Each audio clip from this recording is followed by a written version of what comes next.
মোৰ জীৱনৰ এক আধৰুৱা সপোন। কবি উপাসনা শৰ্মা, আবৃত্তি উপাসনা শৰ্মা।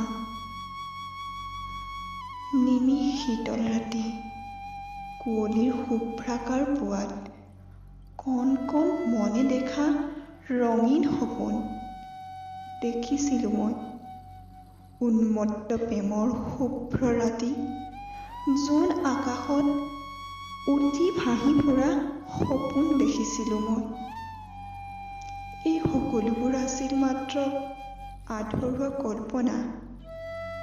হিয়াত স্থান নোপোৱা অলিক যান্ত্ৰণা।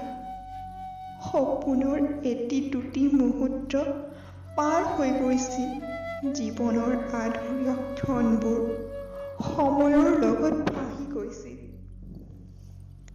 জীৱনৰ অসীম যান্ত্ৰণা, আৰু সেই যন্ত্ৰণা ভৰা জীৱনত সান্ত্বনা দিবলৈও নাছিল কোনো আপোনজন।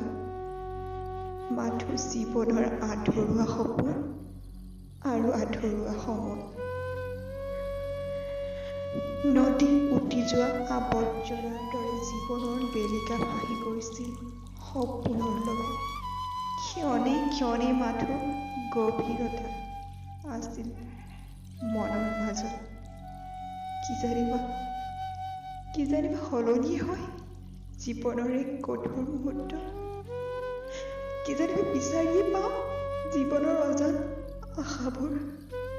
কোনোবা সময়ত উটি অহা মনত বুজাবলৈ চেষ্টা কৰোঁ যে মোৰ জীৱনৰ বেলিকা অতি কঠিন।